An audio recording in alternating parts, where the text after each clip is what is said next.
Ini polisi film India. Pernah merasakan menyusui? Pernah? Pernah?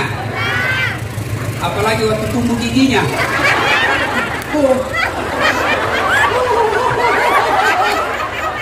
Ya. Ada enggak orang menyusui ketika digigit? Hei, kok gigit saya? Lepas, kurang ajar ini. Ya, di ujungnya. Siang anaknya, malam. Ada enggak ibu-ibu melahirkan senyum? Mentang-mentang istri wakil bupati keluar nak? Tidak. Iya. Siatan. Sudah itu kau WhatsApp suamimu, bang, jangan menghalalkan segala cara. Baru saja kudoakan kau salat duhaku, insya Allah Allah bukakan pintu rezekimu. Apapun yang kau bawa selama halal, saya akan ridha dan penuh kasih sayang. Salam sayang selalu dari istrimu di rumah. Berakit-rakit dahulu, berenang-renang ke tepian, sakit-sakit dahulu, susah-susah dahulu, lalu kemudian tetap susah. Itu pegawai honor itu. Ini biasa banyak di kantor bupati. Iya pak, iya pak, iya pak, iya pak, iya pak.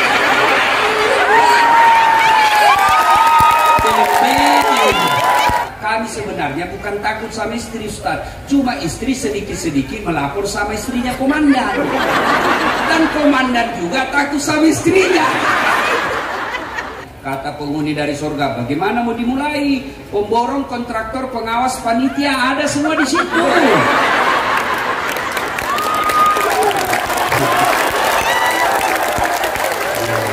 Tiba saatnya pasti mati. Orang kaya mati, orang miskin mati, raja-raja mati, rakyat biasa mati, bupati mati. Tiba saatnya pasti mati. Orang kaya mati, orang miskin mati, raja-raja mati, rakyat biasa mati, bupati mati. Orang Medan kan besar-besar suaranya lah. Iya. Sama orang Bugis. Orang Bugis sama orang Medan itu sama keras besar suaranya. Cuma orang Medan takut sama istrinya. Kalau orang Bugis istrinya lebih berani.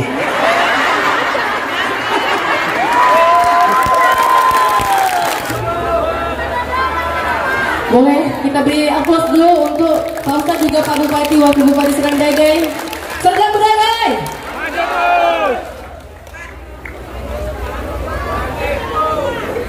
Iya, terima kasih, kami persilakan. Putri Raja berkerudung kelingan sungguh indah dan menyenangkan. Ustadz Dasat sudah ada di hadapan, maka tausiah Ustadz sangat dinantikan. Maka hadirin rahimakumullah, selanjutnya mari kita dengarkan bersama tausiah dari Al-Ustadz Al-Mukarram Ustadz Dr. Haji Dasat Latif SOS MSI PhD. Kami persilakan. Assalamualaikum warahmatullahi wabarakatuh. Alhamdulillah, alhamdulillahi rabbil alamin, wa bihi nasta'inu ala umurid dunya waddin. Ashhadu an la ilaha illallah wa ashhadu anna Muhammadan abduhu wa rasuluh.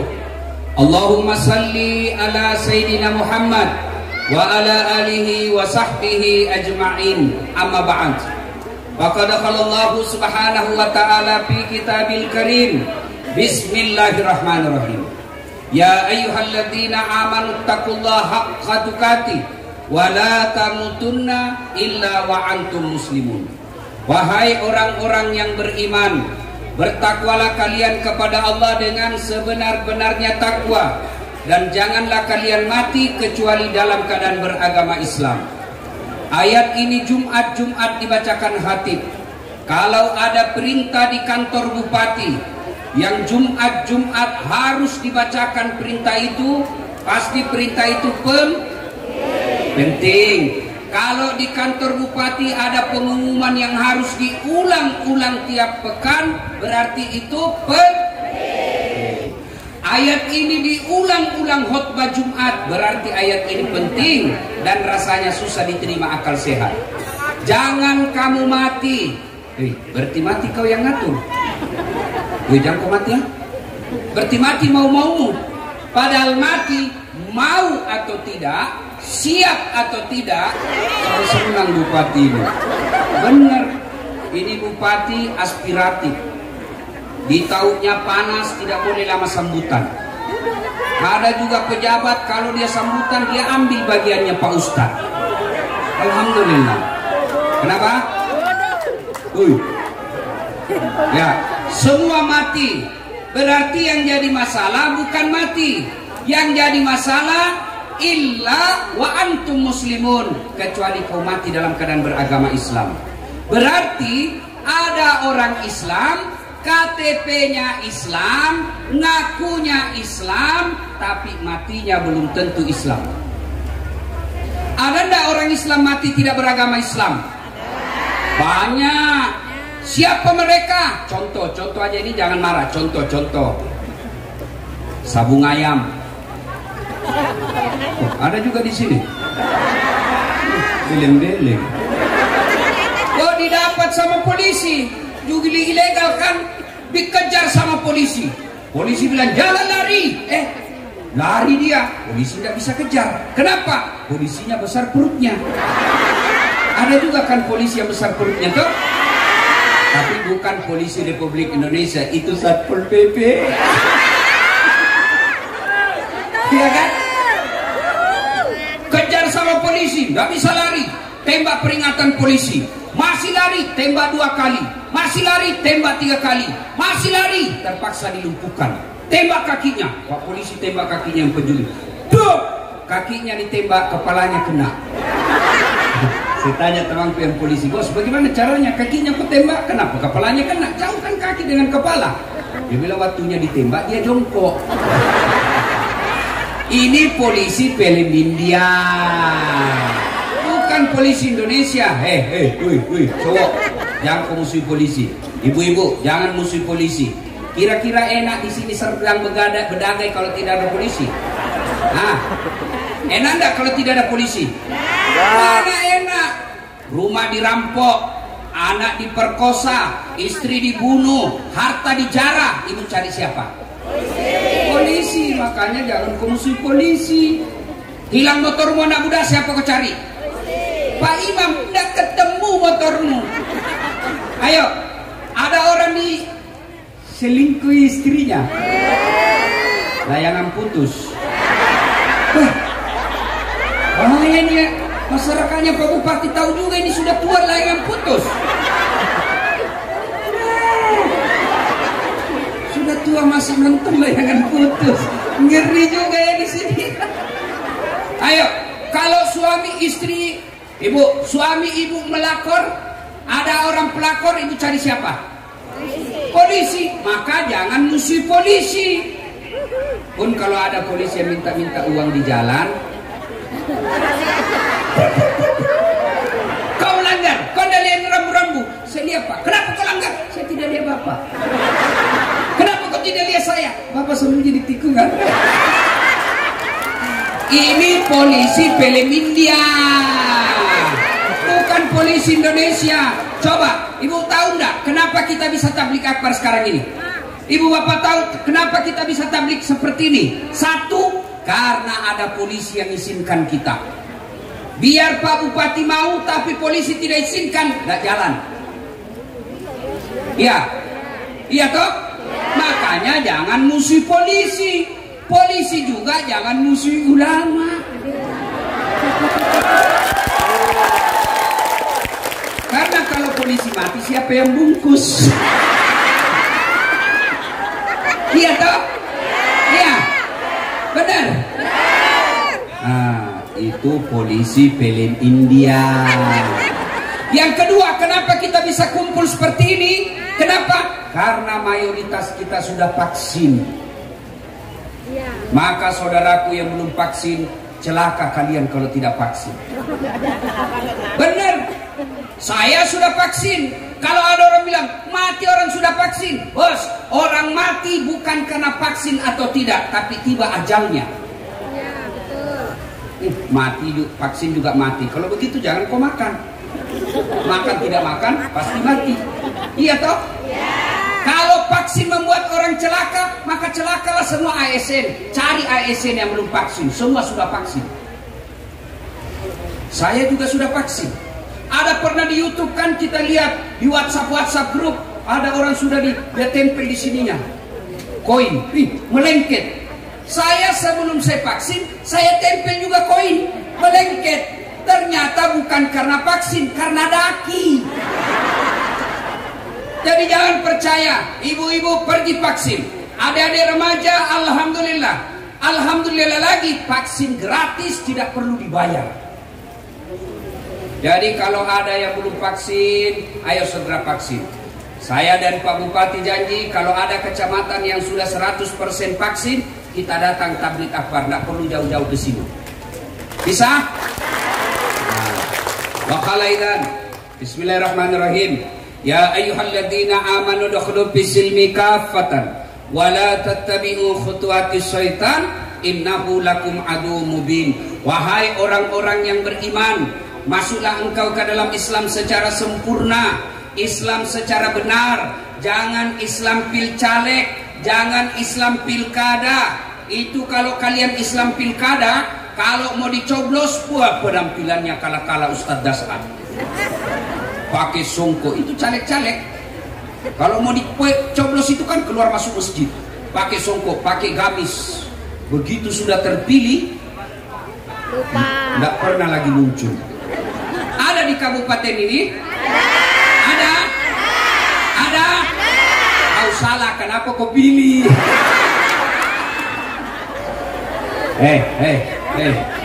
Mau bagus sedang berdagai, mau maju, mulai dengan tidak menerima uang politik. Kalian marah kalau pegawai sogok, kalian marah kalau ada pejabat korupsi, kalian jengkel kalau ada anggota DPR korup, tapi kalian yang minta untuk disogok. Kenapa? Ketika mau memilih wali piro. Majelis taklim juga sekarang sudah pandai disogok. Pak Bupati, kami punya majelis taklim 300 orang, gampang kami bisa atur suaranya, tapi tolong seragam. Hati-hati. Saudaraku, dengar, yang bisa juga merusak negara dan kabupaten kita, kalau ada orang dapat jabatan karena nyogok. Betul, baru kau ambil uangnya. Ya. Dan janganlah engkau ikuti langkah-langkah setan, karena sesungguhnya setan itu musuh yang nyata bagi kalian. Ini ternyata kalau saya ceramah di sini, ternyata juga banyak setan yang berkeliaran.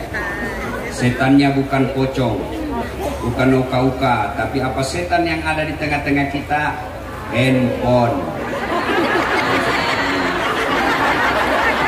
Setan itu mengalihkan perhatian. Selama Bapak pegang handphone, selama itu Bapak pasti tidak serius dengar ceramah. Yang Bapak tengok hanya lo monitornya. Ibu-ibu yang pegang handphone, saya doakan suaminya kawin lagi. Ayo.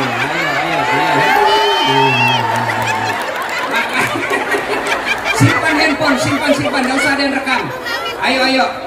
Kalau Bapak rekam, nanti kalau Bapak rekam apalagi siaran langsung, nanti ada kecoblos mulut saya, marah agama lain. Simpan ya? Bisa? Tapi kami mau dengar Ustadz. Gampang. Caranya nonton nanti di YouTube. Itu ada kamera saya bawa. Suaranya nanti bagus, gambarnya jernih. Gimana caranya? Buka YouTube, tulis nama Dasat Latif Serdang Bedagai. Muncul itu ceramah saya. Jangan lupa like and share. Ya. Ayo ibu, simpan HP-nya, simpan ya. Selama ibu pegang, pasti tidak konsentrasi dengar ceramah. Disimpan dulu ya. Nggak usah selfie. Sebentar, saya layani selfie sampai sore. Ya. Kan ada saya ceramah di Makassar ibu, saya lagi ceramah tiba-tiba ada ibu-ibu membelakang. Barusan saya ceramah di belakang saya.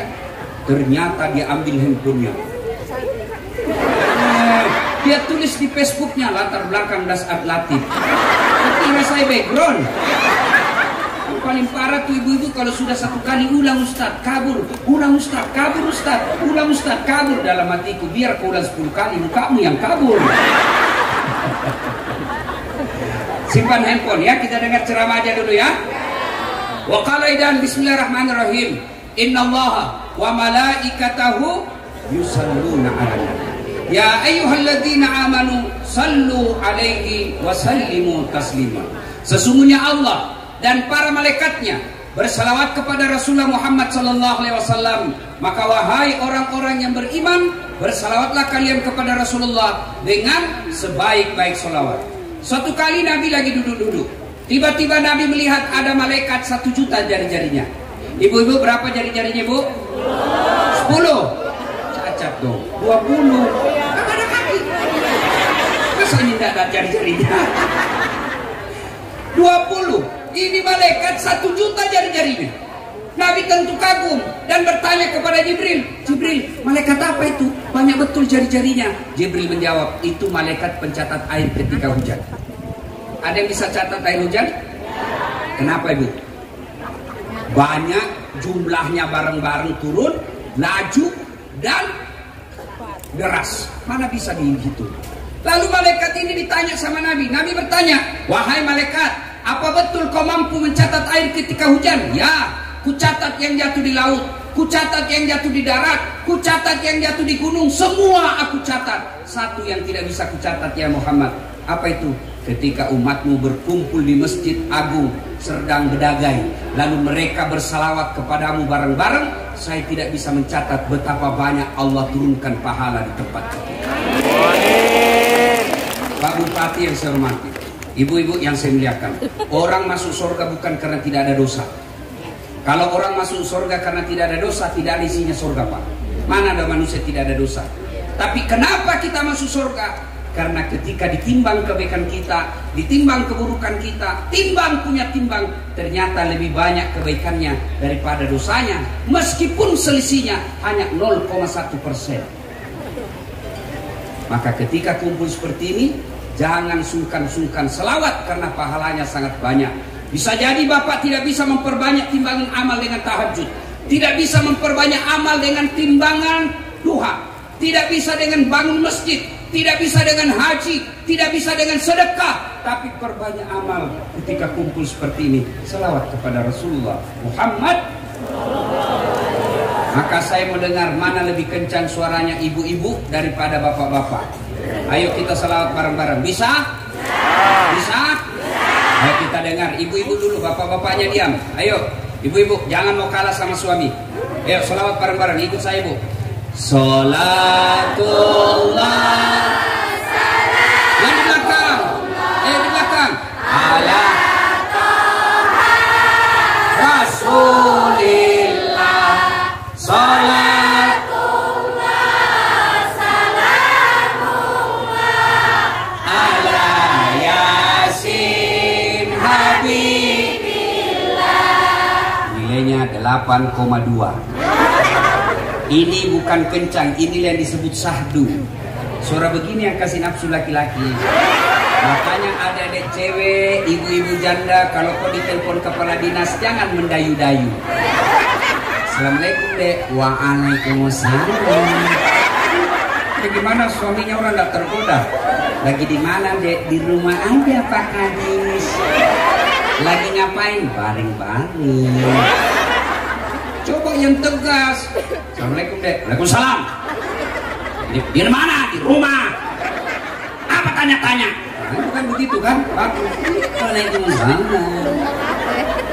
Orang Medan kan besar-besar suaranya lah. Iya. Sama orang Bugis. Orang Bugis sama orang Medan itu sama keras besar suaranya. Cuma orang Medan takut sama istrinya. Kalau orang Bugis istrinya lebih berani.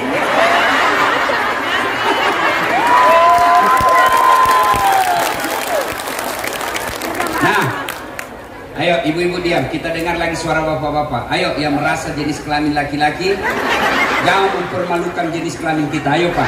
Ibu-ibu diam, ibu-ibu diam. Ayo bapak-bapak, ayo.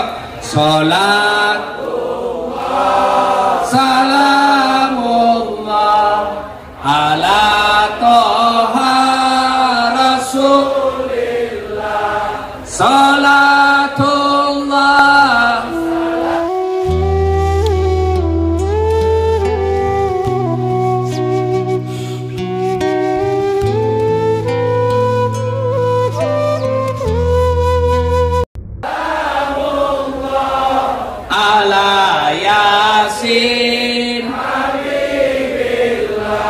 Nilainya 8,0. Tepuk tangan ibu-ibu. Masya Allah. Ibu-ibu yang kejemur di sana tentu lebih banyak pahalanya daripada yang duduk-duduk. Ya benar, di sana kan busa-busa ketiknya. Ya mesti. Lebih banyak pahalanya ya. Nggak usah juga ibu keluar berjemur di sana. Ini namanya beleng-beleng. Ibu bapak diam. Kita dengar lagi yang di atas sini. Ini kan pejabat-pejabat yang terhormat ya. Kita dengar suaranya, kita dengar. Ayo Pak Waka, Pak Dani, jangan mempermalukan. Ayo yang sholat bareng-bareng. Ya, sholat. Lobet. Ini mau poligami lobet. Saya mau pantun. Tadi MC-nya banyak betul pantunnya. Saya juga mau berpantun. Ini pantunnya Pak Bupati yang ngajar saya. Lebat batang padi jerami, padi dipanen di pagi hari. Niat hati berpoligami, apa daya takut istri. Ini pantunnya Pak Wakil Bupati. Ini yang ngajar saya. Burung cendrawasih terbang tinggi, mencari makan di pagi hari. Bukan kami takut istri, cuma istri lebih berani.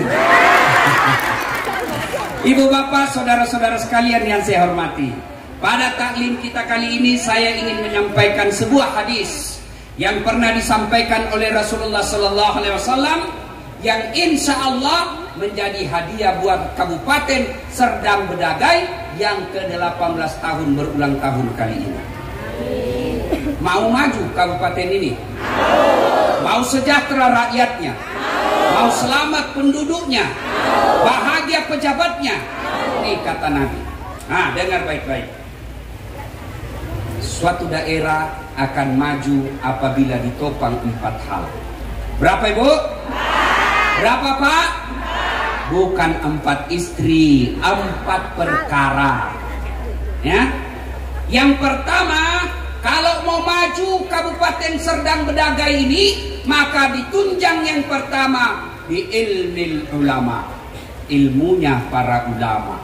Maka Pak Bupati, Wakil Bupati, Pak Sekda yang saya hormati dan kita muliakan, kalau kabupaten ini mau maju, tolong mari ajak ulamanya untuk bersama-sama membangun kabupaten.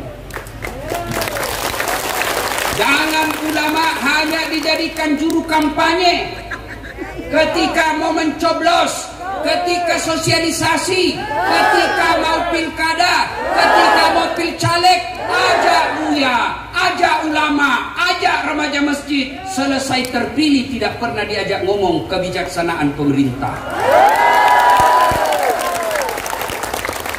Maka selesai terpilih Pak Bupati, telepon semua ulama-ulama kita, remaja-remaja masjid kita, aktivis-aktivis dakwah kita. Ayo saudara-saudara para kaum ahli agama, tolong berikan masukan kepada kami untuk dijadikan pijakan apa kebijaksanaan yang akan kami lakukan 5 tahun ke depan. Enak, insya Allah kalau Bupati mengambil kebijakan, Bupati membuat perda yang diketuai oleh anggota DPR-nya dengan izin dan pertimbangan ulama, maka insya Allah kebijaksanaannya berdasarkan agama. Kalau kebijaksanaannya berdasarkan agama, maka kalian akan selamat dunia dan keputusanmu akan menjadi amal jariah di akhirat kelak. Tapi begitu kau tinggal ulama, apalagi sampai kau tangkepi ulama, maka tunggu kamu dikejar KPK.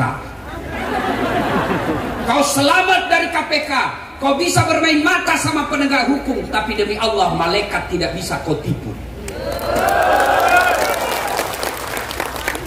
Selesai pilkada jangan malah ajak semua tim sukses.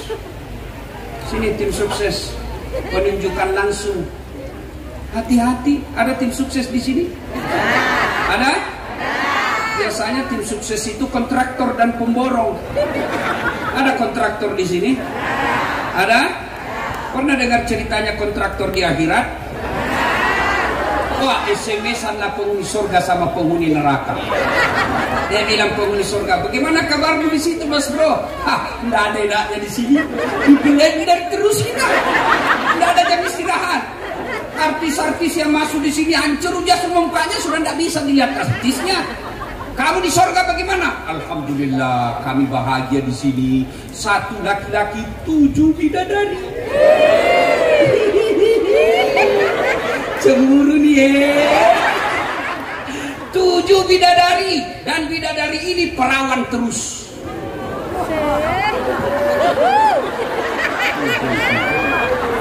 Baru dibayangkan sudah ada di depan. Di sorga. Kata penghuni neraka, bolehkah kami jalan-jalan ke situ? Kata penghuni sorga, boleh aja. Bagaimana caranya? Penghuni neraka kreatif. Gampang Mas Bro. Kita bikin jembatan dari neraka, kamu juga bikin jembatan dari surga. Kita ketemu di tengah. Setuju? Setuju. Lelang proyek. Keluar pemenang tender. Waktu pekerjaan 3 hari. Hari pertama jembatan dari neraka sudah selesai 50%. Hari kedua selesai 70%. Hari ketiga tuntas, efektif, efisien, selesai. Dari surga belum mulai jembatan. Kok belum goyang-goyang proyek? Ngintiplah penghuni dari neraka. Mas Bro, kenapa belum mulai proyekmu? Kami sudah sampai di tengah sesuai perjanjian. Kata penghuni dari surga, bagaimana mau dimulai? Pemborong, kontraktor, pengawas, panitia, ada semua di situ.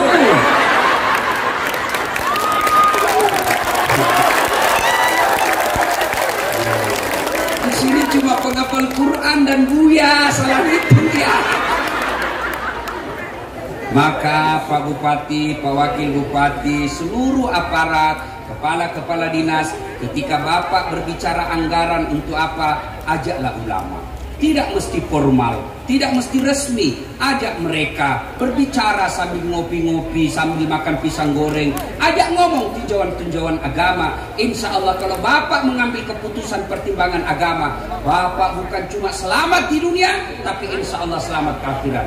Bapak membangun jembatan. Bapak membangun jembatan, jembatannya alhamdulillah sudah meninggal yang punya, sudah meninggal yang panitianya, sudah meninggal yang atur anggaran, sudah meninggal bupati, wakil bupati dan anggota DPR-nya. 50 tahun masih beroperasi jembatan itu, dan insya Allah selama jembatan itu dilalui Ustadz pergi ceramah, Bapak dapat kiriman pahala. Itu kalau ngambil keputusan pertimbangan ulama. Maka saudaraku aktivis dakwah juga, jangan kau musuhi pemerintah. Tidak mungkin negara kita baik kalau ulama dengan umara berjauhan.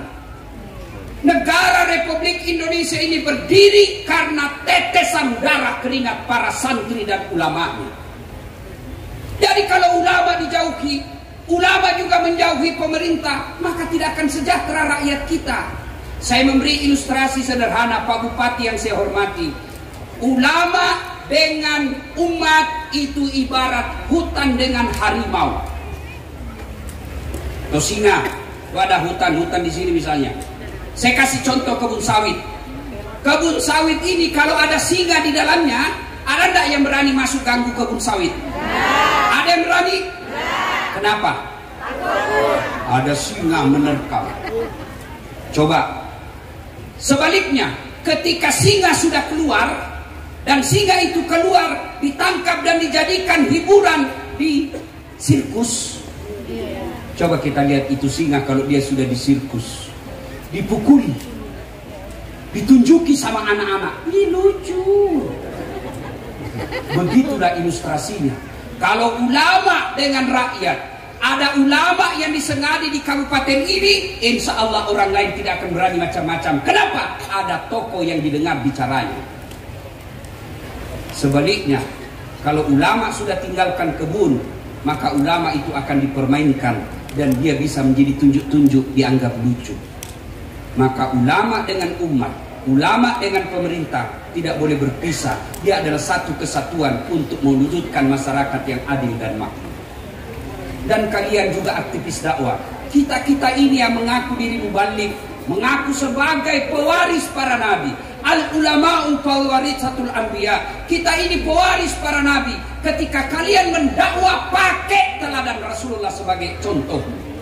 Rasulullah tidak pernah memaki orang. Jangankan orang yang berseagama, jangankan sahabatnya, jangankan orang yang seiman, orang yang nyata-nyata dengan berbeda agama dengan Nabi, nyata-nyata mau membunuh Nabi, melempari Nabi.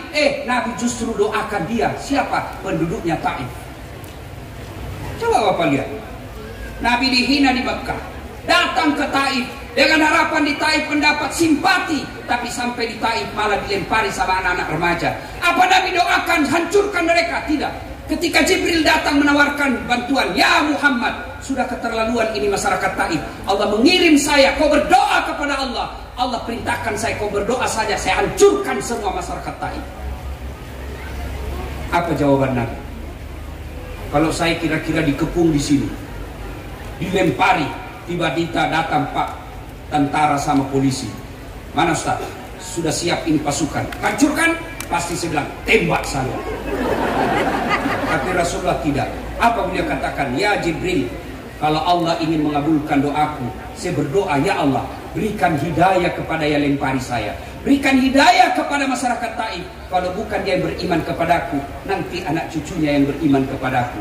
Dan Alhamdulillah, berkat doanya Rasulullah dikabulkan di Taif. Taif sekarang tidak ada satu ekor manusia pun yang tidak beriman kepada Nabi dan Rasulullah. Maka kalau dakwah, kita hanya nari simpati. Gimana orang supaya dengar ceramah, senang dengar dakwah. Soal dia mau amalkan ceramah kita atau tidak, bukan kita punya kemauan. Hidayah datang dari Allah. Maka ulama, penceramah, mubalik, dai, kalian hanya wajib menyampaikan, serahkan hidayah datang dari Allah Subhanahu wa ta'ala. Maka Nabi ajarkan ketika dakwah, dakwahlah dengan menggembirakan, janji mereka surga. Ada juga penceramah dari salam pertama sampai akhir neraka aja dicerita. Kau dibakar, ditusuk pantatmu, gunting lidahmu, tusuk. Dan dosa dengar ceramah deh, bikin takut deh. Kalau ceramah di depan ibu-ibu janji surga, depan bapak-bapak cerita poligami, senang dia Pak. Ibu cerita, bukan disuruh poligami, diceritakan. Percaya ini, nggak ada yang berani di sini. Pak polisi, tentara, mana ada polisi yang berani sama istrinya?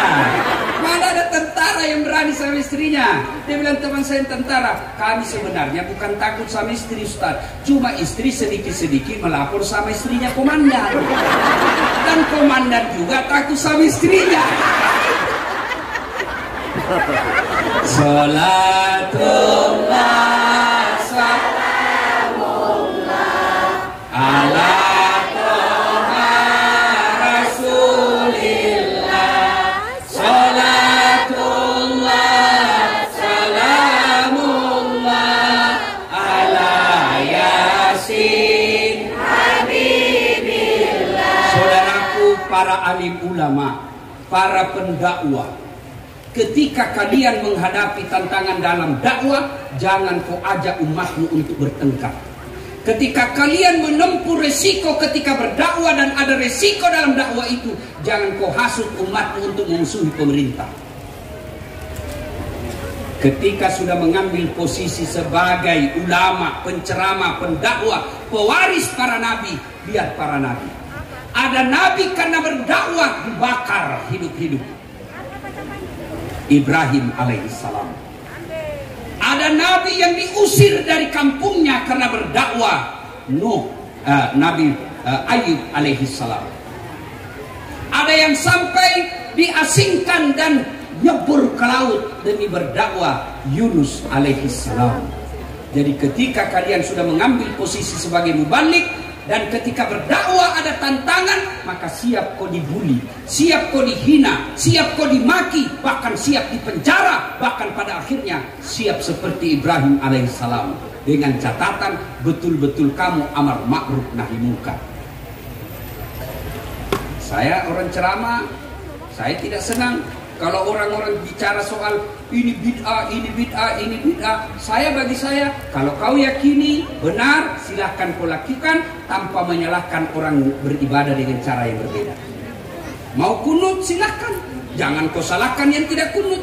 Yang tidak kunut silahkan, jangan kau salahkan yang kunut. Aman. Yang mau maulid silahkan, jangan kau salahkan yang tidak mau maulid. Yang tidak mau maulid silahkan, jangan kau bilang sesat yang tidak maulid. Selesai kan? Aman. Ini kita selalu bertengkar. Nah, ulama harus memberikan ketenangan dan contoh seperti Rasulullah Muhammad sallallahu alaihi wasallam. Dan kalian juga umat, ketika beragama dengar ulama, ketika beribadah dengar ulama. Kenapa kita butuh ulama? Contoh begini. Saya datang dari Makassar, landing di Bandara Kuala Namu. Saya mau ke tinggi apa? Bukit Tinggi. Tebing Tinggi. Saya mau ke Tebing Tinggi. Kalau saya punya SIM, punya STNK, punya mobil di sini, tahu jalan, dan saya punya uang, punya pembeli bensin, ada mobil saya tahu jalan mau kemana ke Tebing Tinggi, insya Allah tidak ada masalah. Kenapa? Karena saya tahu jalan dan ada kendaraan saya. Kalau saya tiba-tiba datang, tidak pernah ke Tebing Tinggi, tidak ada mobil, tidak ada duit, tidak ada STNK, tidak ada SIM, mau bawa mobil sendiri, saya yakin tujuan ke Tebing Tinggi, tapi sampainya kemana? Ke Riau. Salah jalan, bos.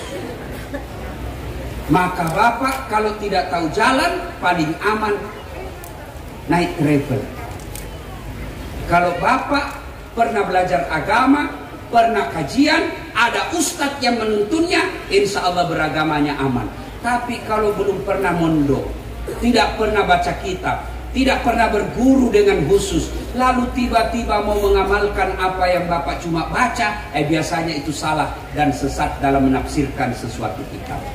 Maka ini pentingnya kita ada ulama, maka ini pentingnya pemerintah Kabupaten Serdang Bedagai bekerja sama dengan ulama.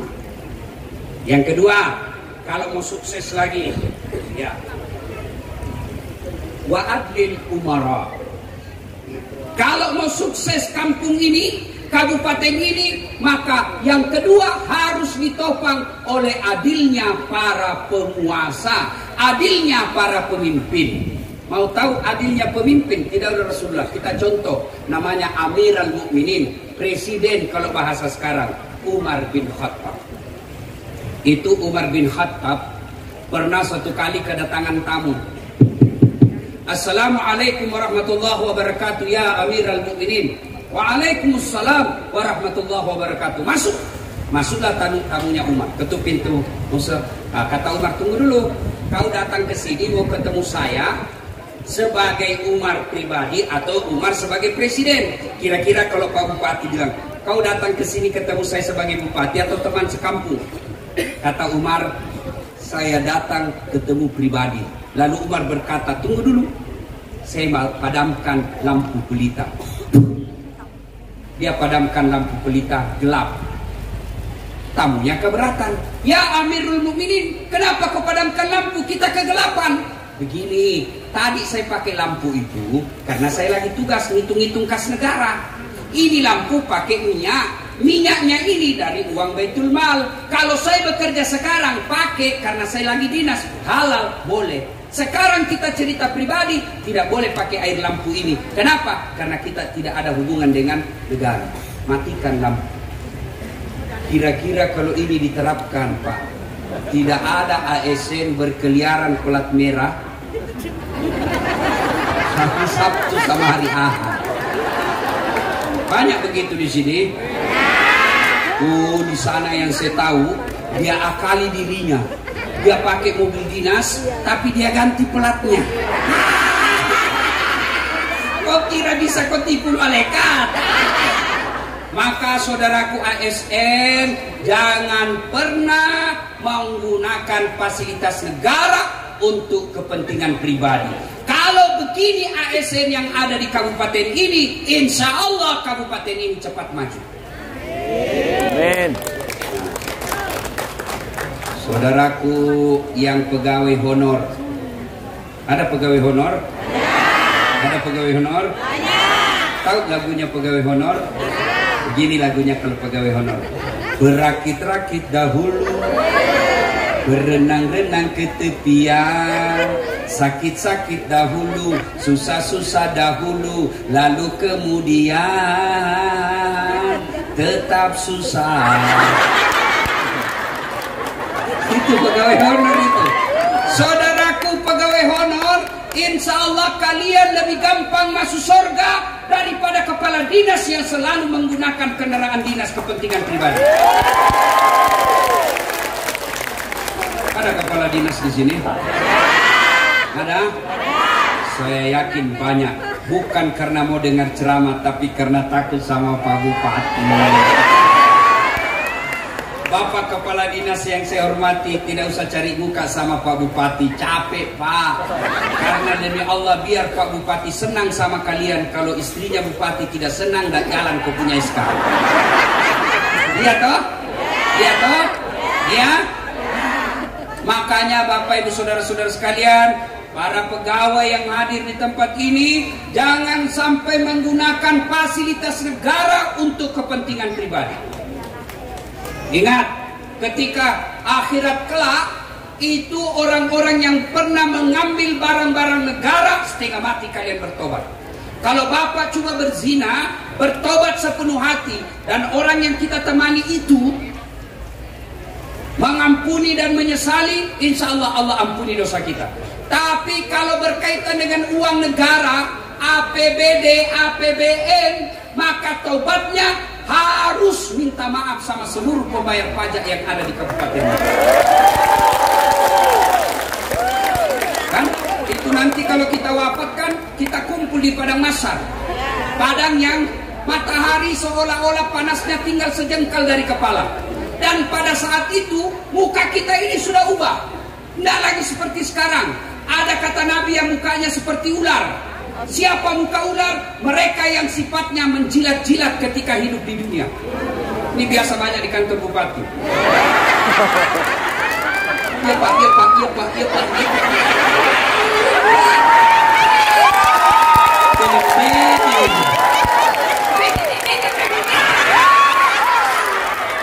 Sudahlah, Bapak kerja tupoksi, kerja saja apa petugas Bapak. Soal apa Bapak dapat, biarkan Allah yang ngurus. Ada juga nanti kata Nabi yang mukanya seperti tikus. Siapa muka tikus? Yang suka ngambil barang-barang negara.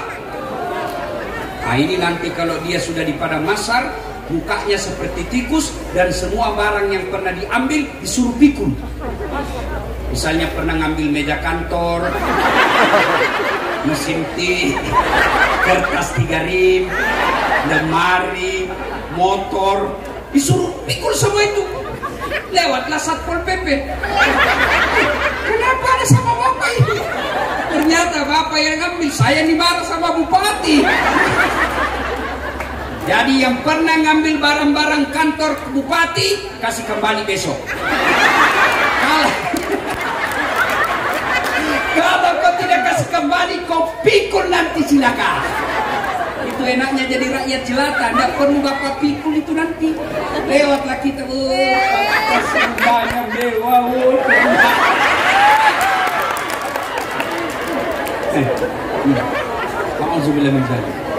Ya, maka saudaraku ASN yang jadi pejabat, yang jadi penguasa, ayo jangan salah gunakan jabatan. Biasanya juga kasihan kepala dinas, pejabat-pejabat bengkok gara-gara istri yang menjadi provokator. Apa kek? Apa kek di situ kau sikat?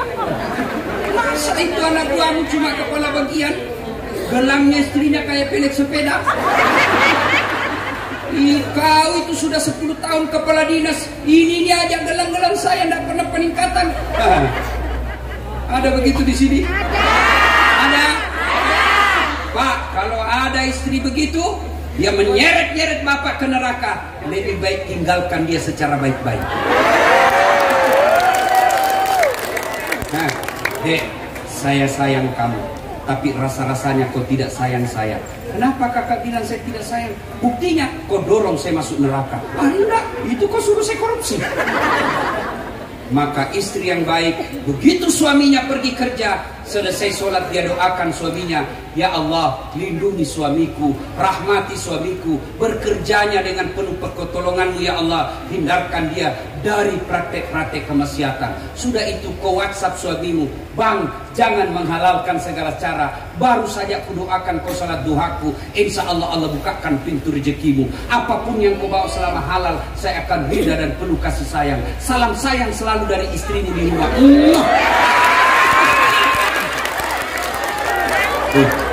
Yang ketawa. Pernah kau WhatsApp suamimu gitu? Ini ibu-ibu yang di depan duduk pernah WhatsApp suami itu. Paling WhatsApp, jangan lupa singgah beli telur. Masih baik kalau telur, kalau pembalut. Saya pernah rasakan itu, Bu. Saya pulang ceramah takziah malam-malam, tiba-tiba istri saya mamanya cek, Ustaz, habis pembalut, sopir sudah pulang. Gimana caranya ini? Pas saya singgah, mudah-mudahan tidak ada yang kenal saya ini. Begitu saya bayar di kasir, tiba-tiba ada ibu dari belakang, Ustaz beli pembalut. Saya balik tengok dia, lalu saya bilang, iya daripada saya melahirkan. Dengar ini Pak, begitu rumusnya menghadapi istri. Jadi kalau dia ngomel, jangan bayangkan Bapak kepala dinas, jangan bayangkan Bapak wakil bupati, jangan bayangkan Bapak pejabat, jangan bayangkan Bapak pengusaha. Bayangkan Bapak adalah istrinya, suaminya. Dan bayangkan bagaimana susahnya melahirkan. Mau tukaran Pak? Mau tukaran hamil? Ibu pernah rasakan hamil? Enak enggak? Tidur aja susah.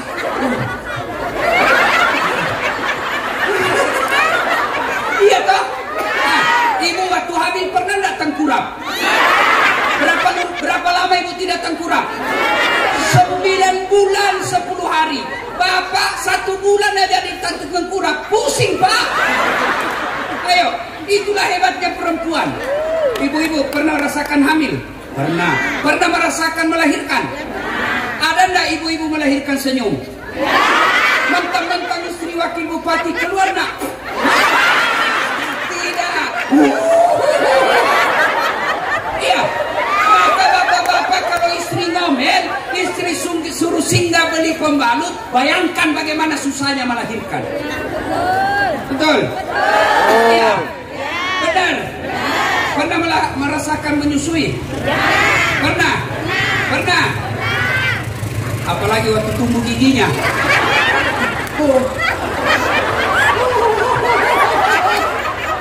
Iya. Ada enggak orang menyusui ketika digigit? Hei, kok gigit saya? Lepas, aku kurang ajar ini. Ya, di ujungnya. Siang anaknya, malam buahnya. Iya. Nah, jadi para suami, kalau kamu jengkel sama istrimu, bayangkan itu 3 susah. Itulah sebabnya Nabi jelaskan, ya Muhammad, setelah Allah dan Rasulnya siapa saya taati? Ibumu. Setelah itu siapa? Ibumu. Setelah itu siapa? Ibumu. Setelah itu siapa? Bapakmu. 3 kali ibu, bapak. Berarti 3 ibu, 1 bapak. Takbir.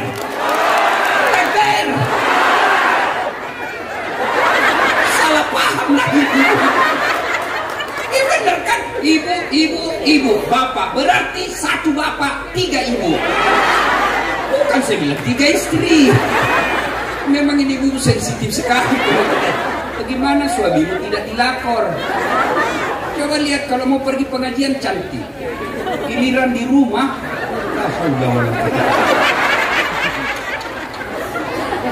kita pulang berharap ada bidadari, ternyata malaikat maut. Iya, sampai di rumah kita dimaki-maki, nggak goblok memang. Kepala dinas kau bilang goblok. Ada begitu di sini? Ada? Nah, dengar ini ibu, dengar ini. Ada lagi yang lebih kurang ajar. Bertengkar sama suaminya, apa dia bilang? Kau pilih, mamamu atau saya istrimu. Bapak-bapak ada yang pernah dengar begitu istri kamu? Kau pilih, mamamu atau saya istrimu. Oh, beleng-beleng. Mana bisa dipilih? Kalau ada yang bilang begitu, saya bilang sama istri saya, boleh kau maki-maki saya, boleh kau hina saya, ada duit kau habiskan, itu rezekimu. Satu yang tidak boleh, jangan kau pernah hina ibu. Begitu kau hina ibuku, wabillahi taufiq wal hidayah. Nah, ada lagi. Nah, ibu tak rasakan? Pernah merasakan hamil? Pernah merasakan menyusui? Pernah merasakan melahirkan? Siapa yang menyusui? Siapa yang mengandung suami? Ibunya. Siapa yang melahirkan suami? Ibunya. Siapa yang menyusui suami? Ibunya. Sekarang siapa yang terima gajinya suamimu? Nah, hanya jangan suka ngomel. Ya, bapak-bapak juga kalau soal mertua, orang tua, istri tidak hormat, sudah saatnya dievaluasi itu istri. Iya benar Pak, iya betul ini. Ya, ngamuk dia Ustaz, tidak apa-apa dia ngamuk. Dia kasih pecah piring Ustaz, kasih pecah satu lisin. Dia pecahkan gelas, pecahkan semua gelas. Kenapa? Piring gelas boleh dibeli. Harga diri sebagai suami tidak boleh diinjak-injak istri. Nah, itulah suami yang takut sama istri. Salatullah salamullah ala toha rasulillah. Salatullah salamullah ala yasin habibillah. Jadi tegaknya kabupaten ini, majunya kabupaten ini, satu, dukungan ilmu para ulama. Yang kedua, adilnya para penguasa. Yang ketiga, dermawannya para orang kaya. Kalau di kabupaten ini banyak orang-orang dermawan, insya Allah cepat maju kabupaten ini. Saya dengar informasi Pak Bupati, salah satu kebiasaan beliau rajin membangun masjid. Alhamdulillah. Apa beliau bangkrut? Tidak. Apa beliau kemudian tercela? Tidak. Tidak ada orang susah hidupnya kalau dia rajin sedekah. Maka ibu-ibu, saya ajak kepada kita semua untuk mulai sekarang rajin sedekah. Sedekah tidak harus banyak. Ibu hanya mampu sedekah 3 nasi bungkus tiap hari, itulah yang kusedekahkan dan Allah ganti beratus kali lipat. Kenapa rezekiku susah? Karena kalian malah bersedekah. Saya tidak mampu sedekah dengan uang, sedekahlah dengan akhlak. Jangan kau ganggu tetanggamu. Saya tidak bisa sedekah dengan duit, sedekahlah dengan tutur kata yang baik. Jangan kau maki-maki tetanggamu. Saya tidak bisa sedekah kepada orang tuaku dengan duit, sedekahlah dengan jangan memberi informasi yang menyesatkan dadanya. Saya tidak bisa sedekah kepada istri saya dengan emas, sedekahlah dengan jangan kau hina. Itu semua sedekah. Anggota DPR, apa sedekahnya? Bukan proposal, berapa gajinya anggota DPR? Lalu apa sedekahnya anggota DPR? Kau musyawarahlah, bikin perda, jadikan anggota DPRmu hak inisiatif, bikin perda yang membuat masyarakat senang hidup di Serdang Bedagai. Jangan kau tidur ketika rapat. Apa sedekahnya para polisi tentara? Jadilah pengayom dan pelindung pelayan masyarakat. Itu sedekahnya. Berapa uangnya kalau kau minta uang sama polisi? Berapa uangnya, kasihan? Maka sedekah kita tidak selamanya duit. Tapi kalau mampu sedekah, sedekahlah dengan duit. Mari, ibu-ibu nih, yang banyak semua emasnya. Kalau ibu meninggal, siapa yang pakai emasnya? Siapa? Oh, bukan, istri kedua.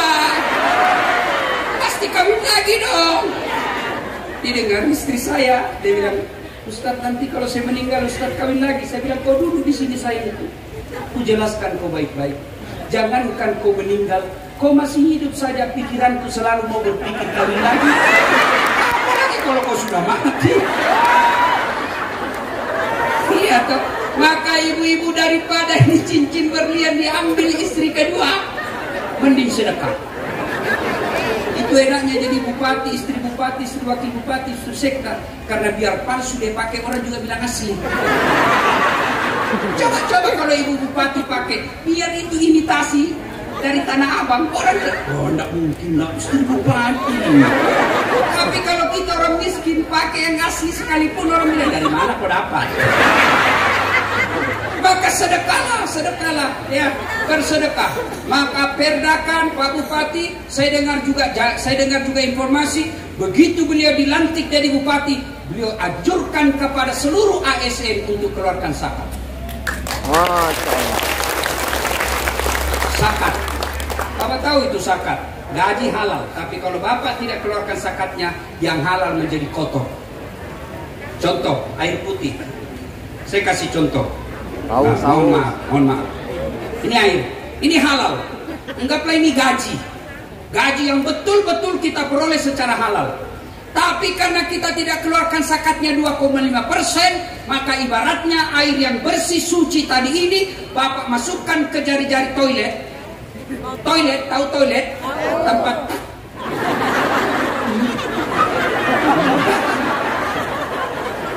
kalau lagi ada buka keran supaya tidak didengar orang.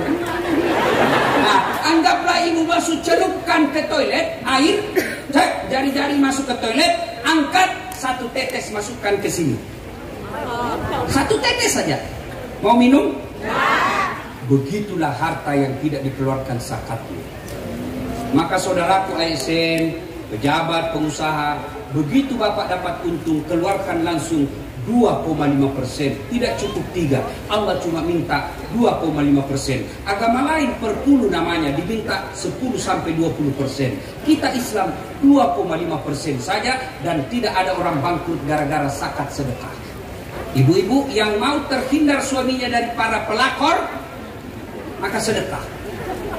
Bangun kalian sholat tengah malam, minta tolong kepada Allah dalam sholat hajat. Tidak usah kau periksa HP-nya. Semakin kau periksa HP-nya suamimu, semakin dia cerdas. Dia simpan HP yang lain. Nanti dia pegang ketika jauh dari istrinya. Atau dia ganti namanya. Sama saya. Ada kawan saya dulu di kampus cinta-cinta monyet. Setelah saya viral, selalu dia telepon.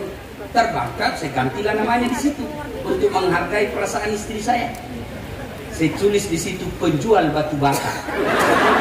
Begitu menelpon, dia bilang istri saya, Ustaz, penjual batu bata menelpon. Jangan pangkat. Tagihan. Selamatlah saya. Saya bilang ceramah. Saya bilang, sayang mana gula? Istri saya bilang, ada di toples, ada tulisannya itu. Saya kasih, begitu saya minum, asin. Saya lihat tulisan gula, isinya garam. Saya protes, kenapa kau tulis ini gula, isinya garam? Dia bilang, HP-mu juga, lain kau tulis, lain isinya.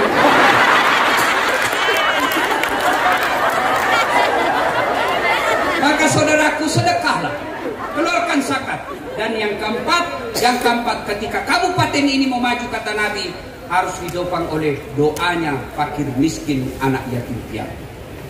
Alhamdulillah, hebat yang Pak Bupati. Tadi dibagikan lagi sedekah kepada anak yatim. Anak yatim jangan anggap remeh. Nabi katakan, kalau kau mau lihat rumah yang ada aku di dalamnya tersenyum, lihat yang ada rumah ada anak yatim diurus dengan baik. Di situ saya di situ. Maka Bapak Ibu, kalau tidak bisa mengambil anak yatim tinggal di rumah, paling tidak ongkosilah. Bikin perda yang mencari anak-anak yatim yang cerdas, anak-anak yatim di kabupaten ini, perdakan selama dia sekolah, pemerintah biayai hidupnya sampai dia selesai. Maka hakul yakin kabupaten ini seperti janji Allah. Walau anna ahlal qura amanu wattaqau lafatahna alaihim barakati minas sama'i wal ardh. Akan saya turunkan keberkahan dari langit dan keberkahan dari dalam tanah. Ingin berpanjang lebar dan berlama-lama lagi, tapi apa boleh buat, waktu jualah yang membatasi kita. Selamat ulang tahun. Terus. Pak Bupati aja terus periode kedua. Susah saya. Terus. Kira saya tukang parkir. Belum puas. Benar. Saya memang bukan laki-laki pemuas. Insya Allah lain waktu dan kesempatan kita akan lanjutkan. Kita doakan para pejabat kita, mulai dari Pak Bupati turun ke bawah sampai pegawai-pegawai honor, diberikan hidayah oleh Allah, ditunjukkan yang hak adalah hak, dan berikan kemampuan melaksanakan yang hak itu. Tunjukkan yang batil adalah batil, dan berikan Allah berikan kemampuan mereka untuk memerangi kebatilan itu. Terima kasih atas kehadiran Bapak Ibu sekalian, tapi semua ini tidak ada guna kalau kita tidak amalkan dalam kehidupan sehari-hari.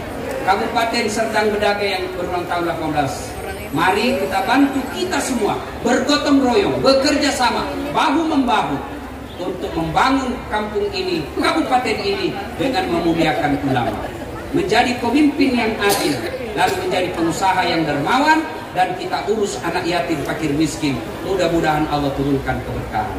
Demikian, lebih dan kurangnya mohon dimaafkan. Fastabiqul khairat. Assalamualaikum warahmatullahi wabarakatuh. Masya Allah Ustaz. Sebagai pantun berkata Al-Quran telah dibacakan dari itu.